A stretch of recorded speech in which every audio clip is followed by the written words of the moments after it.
नमस्कार, स्वागत है आपका के न्यूज में। मैं हूं आपके साथ विशाल पंडित। हम बात करेंगे हसरत पूरी 8वें वेतन आयोग जरूरी। नए साल में केंद्र सरकार ने लाखों केंद्रीय कर्मचारियों को तोहफा दिया है। केंद्र सरकार ने 8वें वेतन आयोग का ऐलान कर दिया है। केंद्र सरकार के इस फैसले से कर्मचारियों की सैलरी और पेंशन धारकों के पेंशन में इजाफा होगा।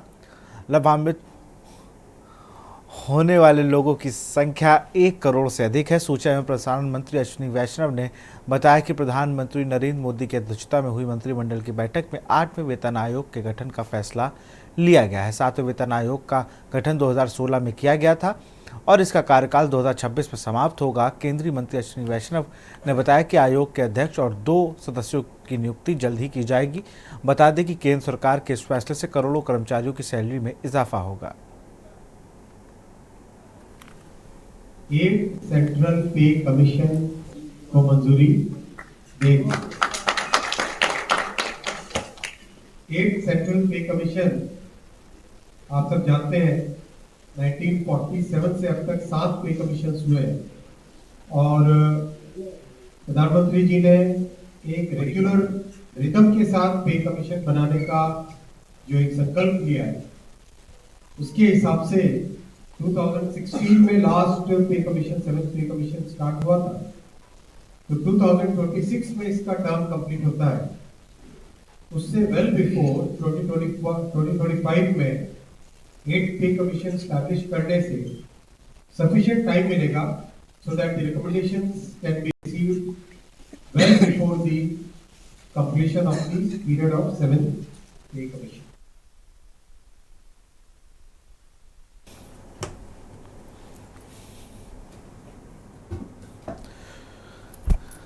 2026 से 8वें वेतन आयोग को मिली मंजूरी।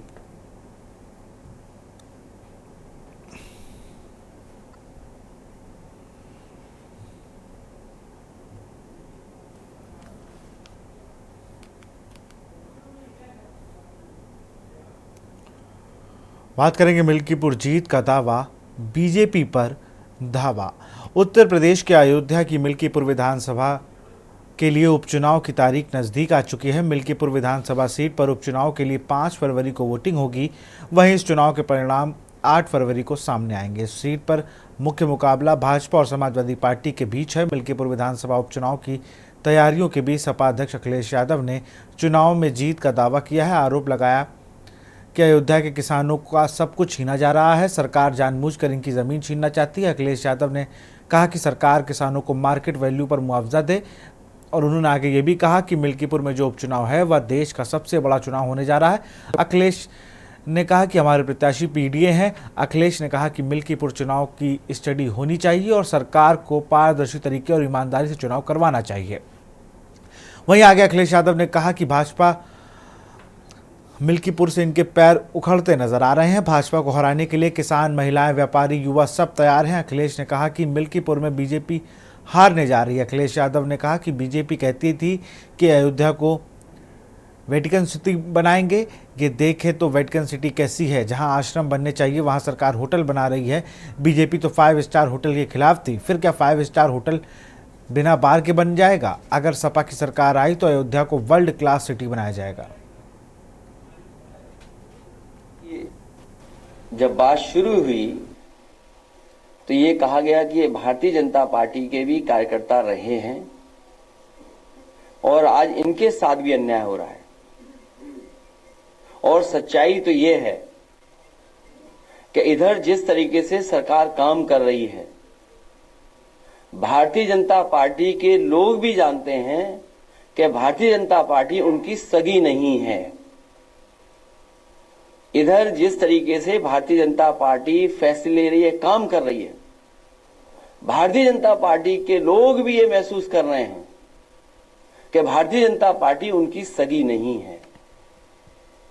और मैं एक उदाहरण नहीं, कई उदाहरण दे सकता हूं। जो हमारे किसान यहां पर आए हैं, इनका तो सब कुछ छीना जा रहा है। दादा परदादा से वर्षों से ये खेती बाड़ी करते आए हैं, अपना घर मकान बना लिया, रजिस्ट्री हो गई हैं, बहुत सी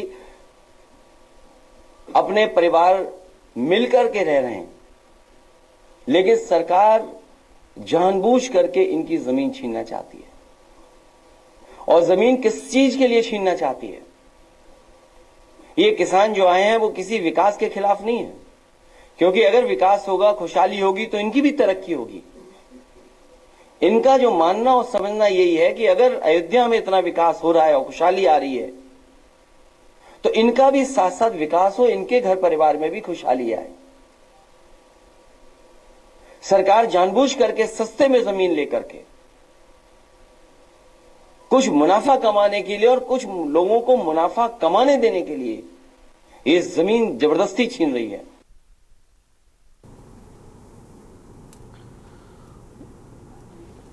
और इसी खबर पर अधिक जानकारी के साथ हमारे साथ वरिष्ठ पत्रकार महेंद्र त्रिपाठी जुड़े हुए हैं। महेंद्र जी, पवन पांडे को हमने देखा जो कई किसानों को वहां अयोध्या के आम नागरिकों को लेकर अखिलेश यादव की प्रेस कॉन्फ्रेंस में पहुंचे। उन्होंने कहा कि सरकार 5 स्टार होटल बनाने में व्यस्त है, औने पौने दामों में जमीनें दी जा रही और नहीं देने पर दबाव बनाया जा रहा है। महेंद्र जी। जी विशाल, चूंकि पवन पांडे अयोध्या के विधायक रह चुके हैं और मंत्री भी समाजवादी पार्टी से रह चुके हैं, तो वो यहाँ की स्थिति को जान रहे हैं कि किस तरीके से योगी सरकार अयोध्या को डेवलप कर रही है और उनको मिल्कीपुर की सीट उनसे जा सकती है। इस वजह से वो इस बात को छिपाने के लिए अखिलेश यादव के दरबार में जो किसानों को लेकर पहुंचे हैं, ये उनकी डर का, हताशा का एक सबसे बड़ा उदाहरण है कि कोई नया मुद्दा उनके पास नहीं है। उनको सिर्फ इतना ही दिख रहा है कि अब योगी सरकार जमीन छीन रही है, ये कर रही है, वो कर रही है। और वास्तविकता ये है कि योगी जी कई बार यहाँ दौरा कर चुके हैं और उनके इस दौरे से जनता में एक विश्वास जगा है और जिससे सीट उपचुनाव में मिल्कीपुर की जीती जा सकती है बीजेपी के द्वारा। तो वो उनकी हताशा है जिस वजह से घबराहट में वो अखिलेश यादव के दरबार में इन लोगों को लेकर पहुंचे हुए हैं।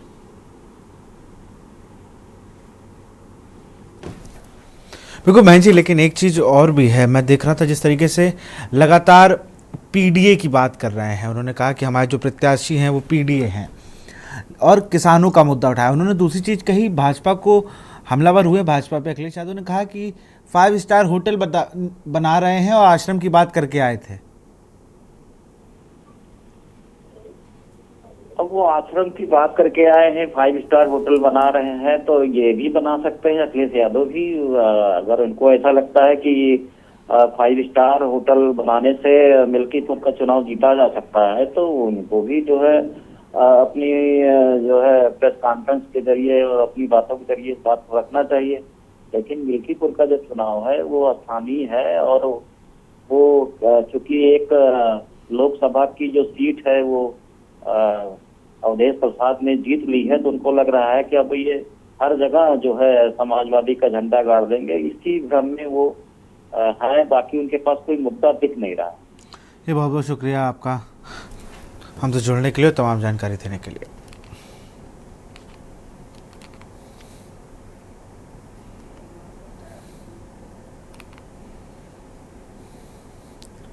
और बात करेंगे बदमाशों का कहर, लूट से दहशत। बिजनौर के अफजलगढ़ थाना क्षेत्र के गांव मनियानावाला में परिवार को बंधक बनाकर लाखों की लूट से सनसनी का माहौल है।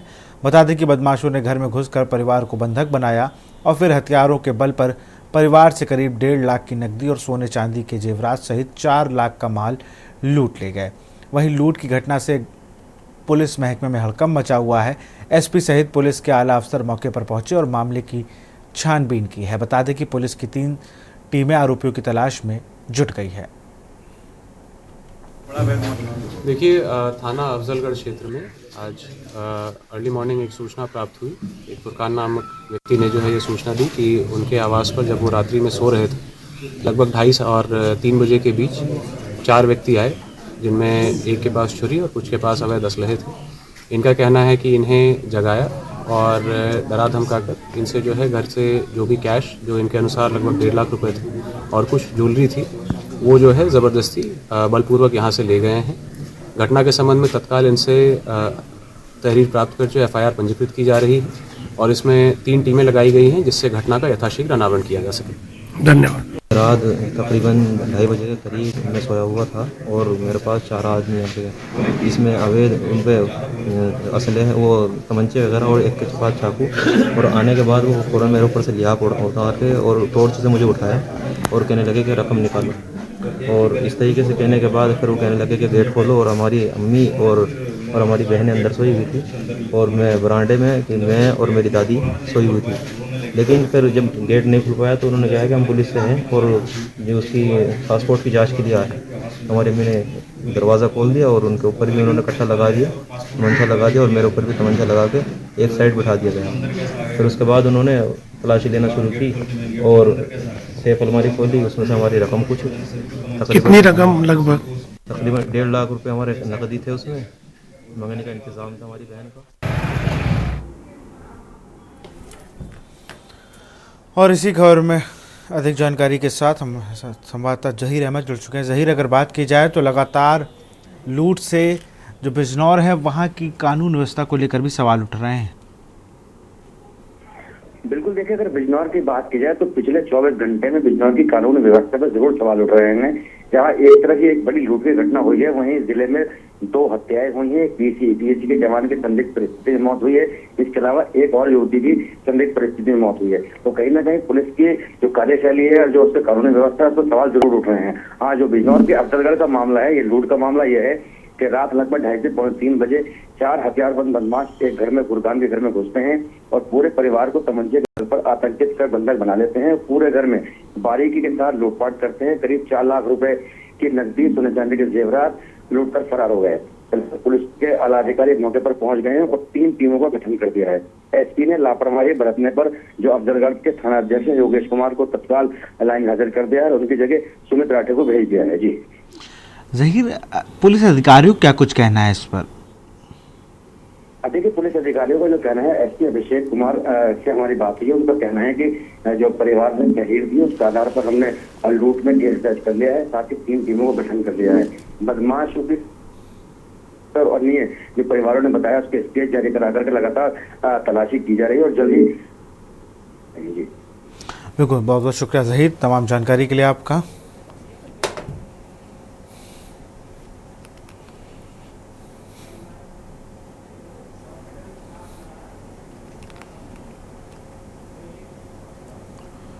बात करेंगे हॉस्पिटल स्टाफ नाराज, शुद्धता का मजाक, एक छोटे से ब्रेक के बाद।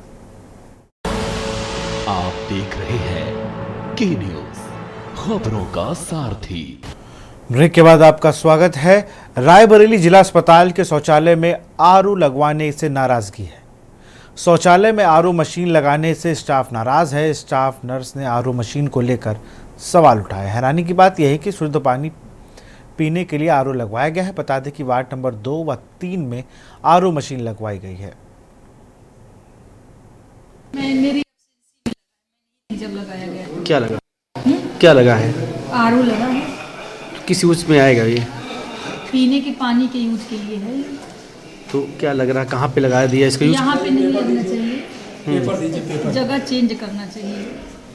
रायबरेली जिला अस्पताल हमेशा से सुर्खियों में रहता है। वहीं देखा गया है कि जहां बाहर की दवाओं को लिखने को लेकर के जहां सुर्खियों में रहा, वहीं आज एक बार फिर से जिला अस्पताल में लगवाए गए आरओ प्लांट को लेकर के सुर्खियों में हुआ। इस समय मौजूद है रायबरेली जिले के जिला अस्पताल में, जहां पे वार्ड नंबर 2 व 3 में आरओ प्लांट लगवाए गए। लेकिन ये आरओ प्लांट शौचालय के अंदर लगवा दिए गए हैं, जिसके बाद आरोप और प्रत्यारोप का दौर शुरू हो गया है। वहीं मेडिकल स्टाफ ने सीएमएस पर गंभीर आरोप लगाते हुए बताया है कि आरओ प्लांट को शौचालय में लगा दिया गया है, जिससे अब पानी पीने की असुविधाएं होंगी। क्योंकि देखा जाता है कि स्वच्छ पानी को लेकर के जहां प्रशासन हो या सरकारें हो लगातार प्रयास कर रही है, लेकिन जिस प्रकार शौचालय में आरओ प्लांट लगा दिया गया है, वहीं अब आरोप प्रत्यारोप का दौर देखने को मिल रहा है। केशवानंद शुक्ला, के न्यूज, रायबरेली।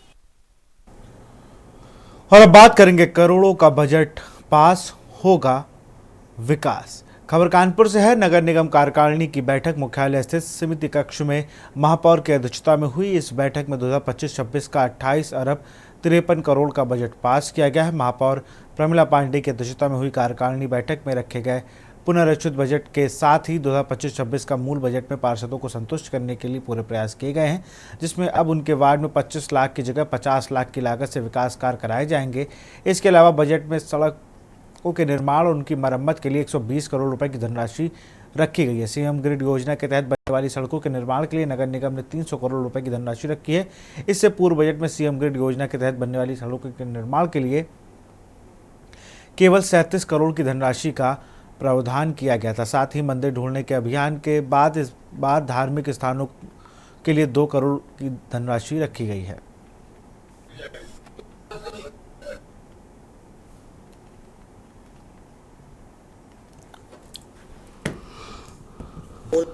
पुनरीक्षित बजट दोनों पास हो गए, जिसमें हमारा जो बजट पास हुआ है वो 2800 करोड़ और क्या कहते हैं 53 लाख का बजट मेरा पास हुआ है।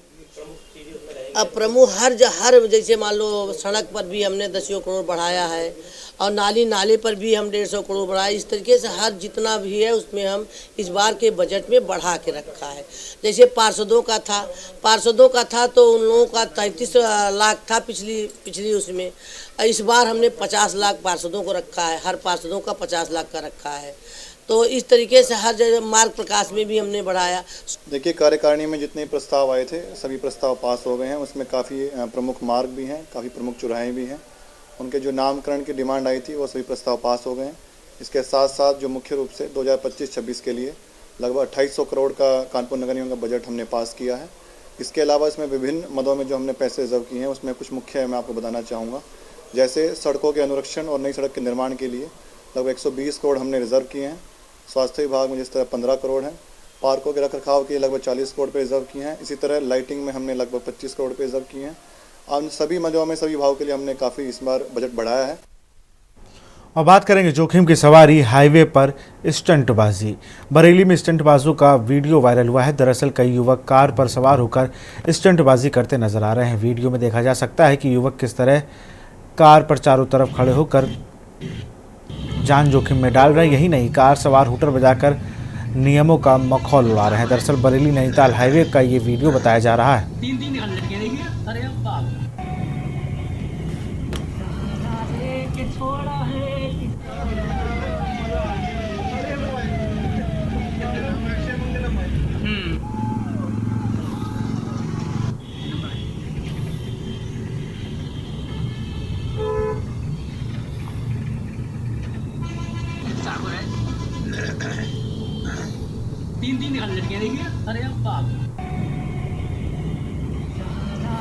के छोड़ा है।